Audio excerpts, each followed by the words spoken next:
حضرت سلیمان کے لشکر میں نا ایک ہدہد نامی پرندہ بھی تھا، لشکر کا کارکن تھا پرندہ۔ ہدہد غائب تھا تو حضرت سلیمان کہنے لگا کدھر گیا وہ ہدہد؟ نظر نہ آج آیا سخت سزا دوں گا، یہاں تو کوئی اچھی خبر لائے گا، چونکہ وہ ہدہد پرندہ جاتا تھا تو خبریں لا کے دیتا تھا، ورنہ سزا دوں گا۔ اتنی دیر میں ہدہد بھی آ گیا۔ تو یہ پرندے جو کارکن ہوتے ہیں بڑے سیانے ہوتے ہیں، کبھی بندہ ناراض ہو تو صحیح خبریں لے آتے ہیں، تو صحیح خبر لے کے آ گیا۔ آتے ہی آ کے بیٹھا تو اس نے حضرت سلیمان علیہ السلام نے کہا کہاں تھے؟ عرض کرنے لگا حضور میں ملک سبا گیا تھا، وہاں ایک عورت حکمرانی کرتی ہے، اس کا نام بلقیس ہے، بہت بڑے تخت پہ بیٹھتی ہے، 80 گز اس کا تخت لمبا ہے، 40 گز چوڑا ہے، اور شاید 80 من کے 80 ٹن اس کا وزن ہے۔ تو حضور وہ سورج کو پوچھتے ہیں۔ حضرت سلیمان نے فوراً خط لکھا، فرمایا جا کے اسے میرا خط دے دو کہ یہاں تو کلمہ پڑھ کے ہماری فرما بردار بن جائے، ورنہ تیار ہو جائے، جو اللہ کے غیر کو پوچھتے ہیں ہم ان کے خلاف جنگ کریں گے۔ وہ جب لے کے گئے نا خط، یہ حدود گیا تو وہ میٹنگ کر رہی تھی، اس کے وزیر مشیر سارے بیٹھے تھے، اس نے جا کے خط پھینک دیا ملکہ بلقیس کی جھولی میں۔ اس نے خط پڑھا تو ڈر گئی، وزیروں کو بلایا۔ حضرت سلیمان، قرآن کہتا ہے حضرت سلیمان نے کہا تھا خط پھینک کے نا تو سائڈ پہ ہو کے سننا وہ کیا کہتا۔ بندوں کے لیے منع ہے، پرندوں کے لیے جائز ہے۔ بندوں کے لیے منع ہے سائڈ پہ ہو کے سننا، ہاں جس کی جاسوسی کی ڈیوٹی ہو، کفر کی جاسوسی، اس بندے کے لیے بھی جائز ہے۔ تو یہاں ایک تو وہ پرندے تھے، دوسرا کفر کی جاسوسی کر رہے تھے، سائڈ پہ ہو کے سننے لگے۔ تو ملکہ بلقیس کہنے لگی اب کیا کرنا ہے، یہ خط آیا ہے۔ تو وہ کہنے لگے ہم تیار ہیں، آپ حکم کریں، ہم لڑنے کو تیار ہیں، لڑیں گے۔ وہ کہنے لگی نہیں تیزی نہ دکھاؤ، قرآن مجید کہتا ہے کہ وہ کہنے لگی جب لڑائیاں ہوتی ہیں تو شہر تباہ ہوتے ہیں، ملک کھنڈر بن جاتے ہیں، لڑائی مسئلے کا حل نہیں ہے۔ انہوں نے کہا کہ میں نبی ہوں، ایک دفعہ آزما لیتے ہیں کہ نبی ہیں کہ نہیں، معاذ اللہ آزما لیتے ہیں۔ کہا کیسے؟ کہنے لگی تحفے تائے بیچتے ہیں، اگر مال پر دل للچا گیا تو پھر نبی نہیں بادشاہ ہے، اور اگر مال پر دل للچایا نہ تو پھر اللہ کے کامل بندے۔ یہ فرق اس نے اس وقت بیان کیا۔ اس نے 500 کنیزیں، 500 غلام، بڑے شاندار لباس پہنا کے، 500 گھوڑا بڑا تگڑا، اس کے اوپر مال و اسباب رکھ کے تیاری کرا کے حضرت سلیمان کی طرف بھیجا۔ ہدہد پہلے سے خبر لے کے آ گیا، حضور اس نے یہ پروگرام بنایا ہے۔ وہ جب آیا سارا کچھ تو حضرت سلیمان دیکھ کے جلال میں آ گئے، فرمانے لگے اسے جا کے کہہ دو تو مجھے کیا تحفے بھیجے گی، میرے رب نے مجھے مالا مال فرمایا ہوا ہے، نے مالا مال کیا میرے مالک نے، جا اسے جا کے کہہ تو کیا تحفے دے گی۔ جب رب دیتا ہے تو پھر کوئی کمی نہ وہ نہیں چھوڑتا۔ بندے کیا دے سکتے ہیں، بندے تو بیچارے 10 دے کے تو 10 دن ان کی آنکھیں نہیں کھلتی۔ فرمایا مجھے اللہ نے جو دیا ہے کیا بات ہے اس کے دینے کی۔ تو فرمایا اسے کہو یا فرما بردار ہو کے آ جائے یا جنگ کے لیے تیار ہو جائے، ہم اسے اس کے شہر سے ذلیل کر کے نکال دیں گے۔ اس نے جا کے جب پیغام دیا تو اور ان لوگوں نے بھی آ کے بتایا کہ وہاں تو ہم عجیب منظر دیکھ کے آئے ہیں کہ جانور بھی ہاتھ باندھے کھڑے ہیں، وہاں تو جنات، سرکش جنات کھڑے ہیں، وہ بادشاہ نہیں وہ نبی ہیں۔ وہ جو 500 غلام اور 500 کنیزیں گئی تھی حوال سنایا آ کے۔ تو ملکہ بلقیس نے پھر خط لکھا کہ میں فرما بردار ہو کے آ رہی ہوں۔ مانا کیا ہے، میں کلمہ پڑھنے کے لیے آ رہی ہوں۔ تو حضرت سلیمان نے کہا بھئی اب اس طرح کرو، ذرا فرش بچھاؤ۔ انہوں نے فرش بچھایا، اس طرح کا کہ اوپر فرش تھا، نیچے مچھلیاں تیر رہی، لگ رہا تھا دریا ہے۔ ڈیوٹی لگا دی، جنات نے بچھا دیا۔ ادھر حضرت سیدنا سلیمان فرمانے لگے اب چونکہ مان کے آ رہی ہے تو اسے اپنی نبوت کی علامتیں بھی دکھانی ہیں۔ اس نے تخت بڑا شاندار بنوایا تھا، اور خواتین میں جو عادتیں خواتین والی ہوتی ہیں وہ جاتی نہیں، وہ 7 کمروں میں نا پیچھے اپنا تخت رکھ کے تو 7 دروازے بند کر کے آئی۔ اس زمانے میں ایک رواج تھا، وہ زلیخا نے بھی 7 دروازے مکفل کے ایک رواج تھا، ایک کمرہ، پھر کمرے کے پیچھے کمرہ، پھر اس کے پیچھے کمرہ، پھر اس کے پیچھے کمرہ، اور اس کو بڑے موٹے تالے لگائے جاتے تھے۔ اور فلسفہ یہ تھا کہ ایک تالا توڑے گا کوئی تو جب تک سپاہی آ جائیں گے، اور اگر اس کے توڑنے تک نہ آئے تو دوسرے کے توڑنے تک آ جائیں گے، اور اس کے توڑنے تک نہ آئے تو 7ویں تک تو آئے جائیں گے۔ یہ ان لوگوں کا نفسیاتی معاملہ تھا، سوچ تھی۔ 7 कमरों में मुकफ्फल करके ना वो निकली तो हजरत सुलेमान अलैहिस्सलाम कहने लगे भाई मुझे उसका तख्त चाहिए उसके आने से पहले। उसके आने से इस वाक़े की क्या जरूरत थी कुरान पाक में? ये क्या हाजत थी ये तख्त वाली सारी बात कुरान ने क्यों बयान की? पूछें आप अपने दिल से भी और इनकार करने वाले मुनकरीन से भी, इसकी क्या जरूरत थी? वो जो कहते हैं जी वली की करामत की क्या जरूरत है, सीधी सीधी नमाज पढ़ो, रोजा रखो, हज करो, ज़कात दो, तो पूछो इनसे एक सूरत नमल के अंदर इस सारी तफसील की क्या जरूरत थी? खत्म हो गई जब वो कलमा जो पढ़ रही है, तो फिर इस सारे वाक़े को रब क्यों बयान फरमाता है?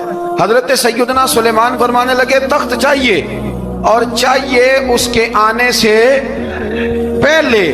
काला इफरीतुम मिनल जिन, जिन्नों में से एक बहुत बड़ा जिन बोला, कहने लगा हुजूर आपका ये तख्त बर्खास्त होने से पहले ले आऊंगा। ये जो आप मीटिंग कर रहे हैं ना, या फैसले खत्म, कुछ ने लिखा सुबह से शाम तक मीटिंग होती है और उसको आने में पता नहीं कितने दिन लगेंगे, तो मैं ये बर्खास्त होने से पहले। और कुछ ने कह दिया आप शर्त क्यों लगाते हैं कि सुबह से शाम तक होती है? उस जिन ने कहा दिया आप 10 मिनट में फारग हो जाएं, आप फारग होंगे तो तख्त आ जाएगा। मुफस्सिरीन ने लिखा है कि जब कुरान कहता है कि उसने कहा कि आपके फारिग होने से पहले, इसका मतलब है कि जब आप उठेंगे ये जगह खाली कर देंगे तो तख्त यहां किवें,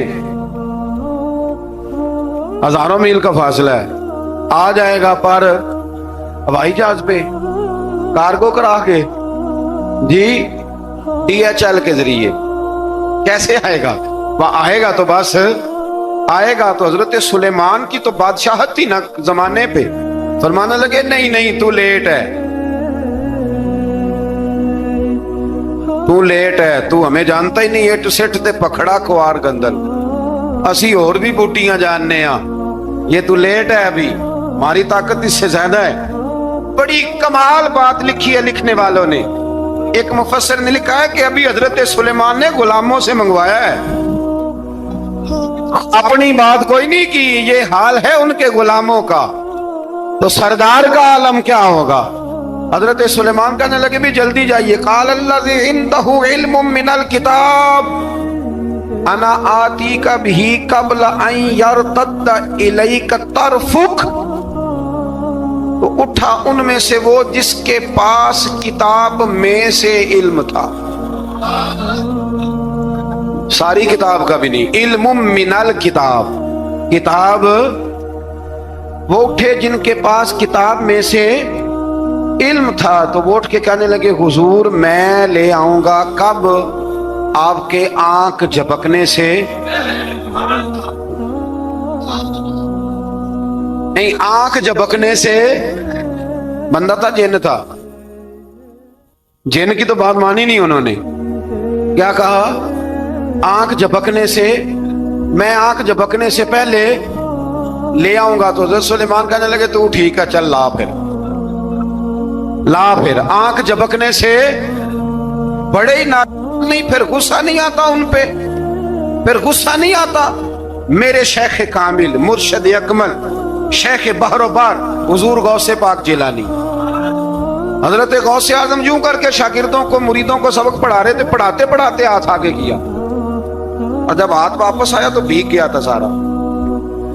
तो शागिर्द कहने लगे हुजूर ये क्या है? फरमाया तुम्हें नहीं समझ आएगी, छोड़ो तुम्हारे वाली बात नहीं, खासान दी गलामा आगे नहीं मुनासब करनी, रहने दो तुम।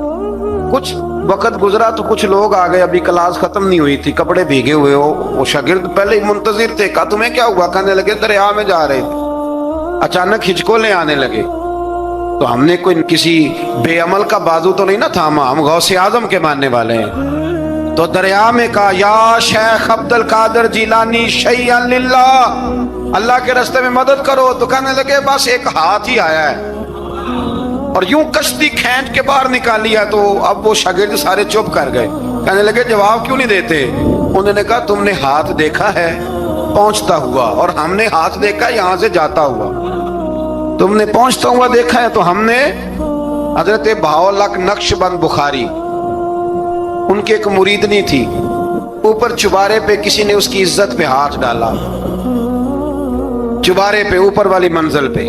उस मुरीदनी ने अपनी इज्जत बचाने के लिए छलांग लगा दी। जब वो नीचे गिर रही थी तो हजरत भावलक नक्शबंद बुखारी पहुंच गए।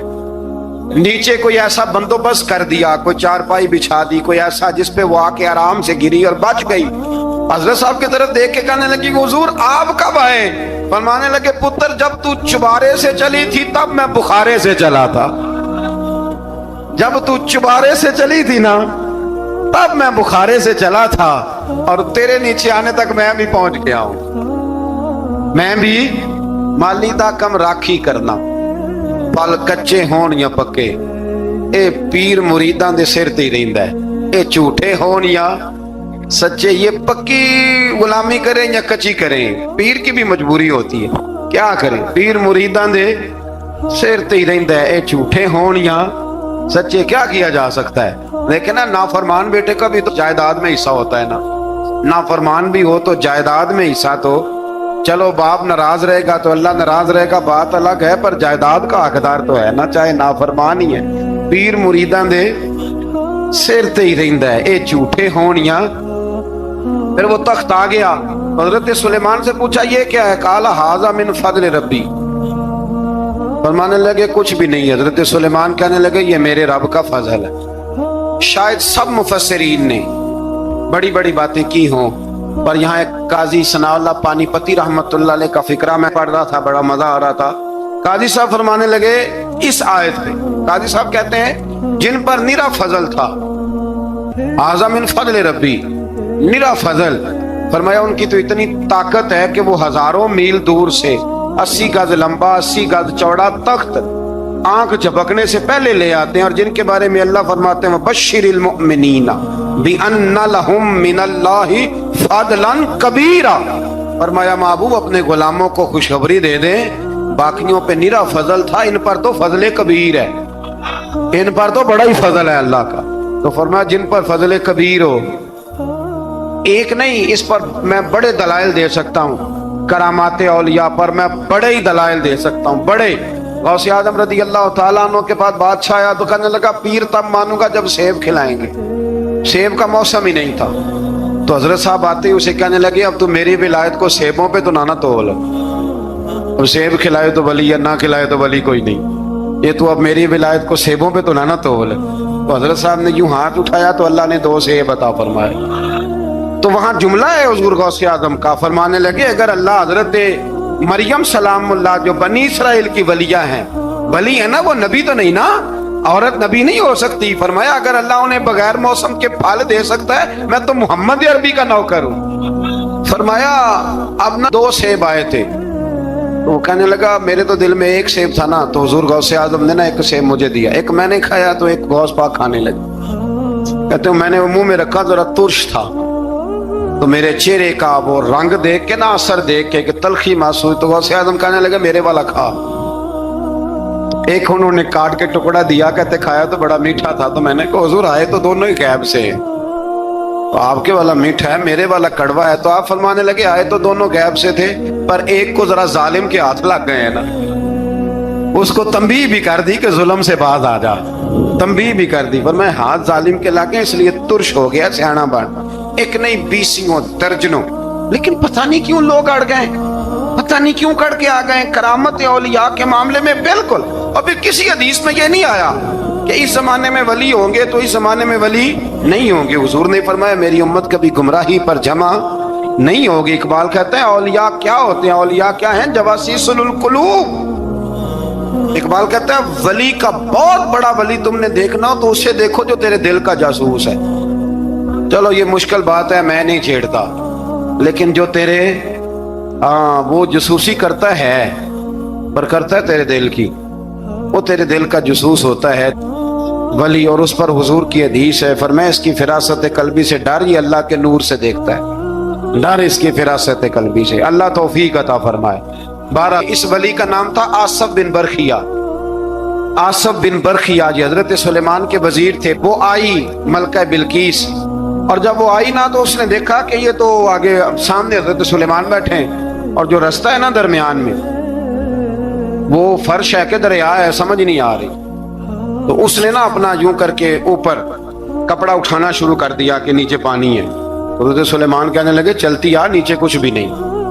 उसने पैर रखा, नीचे मछलियां भी तैरती जा रही थी। हज़रत सुलेमान अलैहिस्सलाम, आज भी अल्लाह ने तौफीक दिया ना, लोगों ने इस तरह की तामीरात बाद में की हैं, लेकिन इसके मौजूद, इसके पहले बनाने वाले हज़रत सुलेमान है, अल्लाह की दी हुई तौफीक से। तो वो मलका आपके पास आई, फिर वो आपकी फर्मा बरदार हो गई। और बाद मुफस्सिरीन ने यह लिखा है कि उसने जब कलमा पढ़ा तो फिर उसका निकाह भी हज़रत सुलेमान से हुआ। हज़रत सैयदना लुकमान अपने बेटे को नसीहत करते हैं, और कुरान मजीद ने सूरह लुकमान के अंदर आपकी उन नसीहतों का जिक्र फरमाया है। अल्लाह करीम ने इरशाद फरमाया कि हज़रत लुकमान, उनकी जो बात उन्होंने अपने बेटे के साथ की, फरमाया वला तुसइर खद्दक लिन्नास, ऐ मेरे बेटे लोगों के साथ अपने रुख को ना फेरा कर, गुरूर के साथ अपने लबो लहजे को फेर न लिया कर लोगों की तरफ से। और वला तमशी फिल अर्दी मराहा, और जमीन पर अकड़ अकड़ के न चला कर। तकब्बुर के साथ अपने लबो लहजे को लोगों से फेर न लिया कर, और जमीन पर अकड़ के भी न चला कर। जनाब लुकमान अपने बेटे को नसीहत फरमा रहे हैं, और अल्लाह ने उसका जिक्र कुरान मजीद में फरमाया है। इस्लाम हमारी तरबियत करता है हर मौके पर, और हमें असबाब पढ़ाता है जिंदगी सारी गुजारने के लिए। इंसान की बात का दूसरे पर बड़ा असर होता है, लेकिन उसकी बात के साथ साथ उसके लहजे का भी बड़ा असर होता है।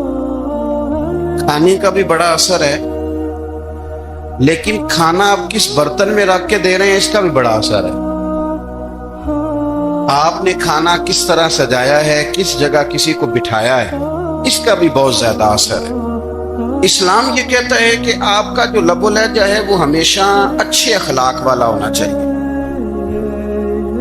लहजे जो होते हैं ना, लहजे, लबो लहजा, वो बड़ी तासीर रखता है, बड़ा असर रखता है। छोटा सा बच्चा होता है, दूध पीता है, अभी नौनिहाल बच्चा है छोटा सा, अभी उसे पता नहीं है कि कौन सी बात का क्या माना है। उसी बच्चे के आपने गाल पे मोहब्बत के साथ हाथ फेरा तो वो हंस देता है, लेकिन अगर आप गुस्से के साथ उसकी गाल पे हाथ लगाते हैं तो वो रो देता है। आप मेरी बात को समझेंगे, अभी उसको लफ्जों के मफाहीम का नहीं पता, मानी से अभी वो आगाह नहीं है, मानी नहीं जानता, पर आपने किस लहजे के साथ उससे प्यार किया ये उसे पता है। ये जो लहजा होता है ना, लहजा, अखलाक आपका, ये बड़ा असर करता है। आपने गुफ्तगू की, लेकिन उस गुफ्तगू में आपका अंदाज क्या था, लबो लहजा क्या था। कुछ लोग कहते हैं मैंने कोई गलत बात की है, बिल्कुल ठीक बात की है भाई, आपकी बात ठीक थी, पर आपका अंदाज ठीक नहीं था। जहां बात ठीक होना जरूरी है ना, वहां अंदाज ठीक होना भी बड़ा ही जरूरी है। आपके लहजे का खूबसूरत होना और आपके लफ्जों का हसीन होना भी बड़ा ही जरूरी है। अगर आप थोड़ा सा मुआशरे में गौर करें तो कुछ लोग ऐसे हैं जो तबन ही बेचारे दुनिया में आए ही शिकवा करने के लिए। उनके लहजे से ना तुरशुरुई बरसती है, तलखी है। वो जी मैं फलां आदमी के पास गया तो उसने मेरी बात नहीं सुनी, फलां शख्स से मेरी मुलाकात हुई, मैंने वक्त गुजारा पर वो बंदा ठीक नहीं निकला, फलां के साथ मैं आगे बढ़ना चाह रहा था पर मेरे मामला चल नहीं सके। तो भाई आप दूसरों को नापते और तोलते रहे, आपको ये देख लेना चाहिए था कि आपका अंदाजे फिक्र ही कहीं गलत ना हो। लहजे, अखलाक, ये आपके लफ्जों से भी ज्यादा असर बाज़ोकात रखते हैं। किसी ने कहा था कि मेरे लहजे में गुरूर आया था, उसको हक था कि शिकायत करता। हाँ, मेरे लहजे में कुछ ऐसा कि जिस पे वो बेचारा परेशान हो गया, उसका हक बनता था वो उस पे शिकायत करता।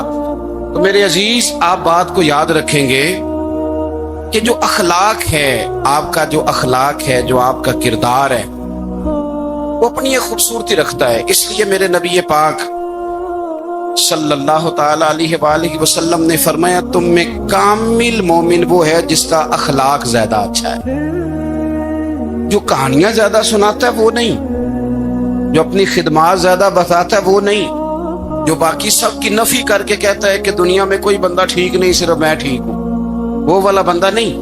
बल्कि फरमाया जिस बंदे का अखलाक ज्यादा अच्छा है। अखलाक देखें, जो आपका लहजा होता है ना, ये बहुत ज्यादा असरात मुरतब करता है आपके घर पे भी बाहर भी।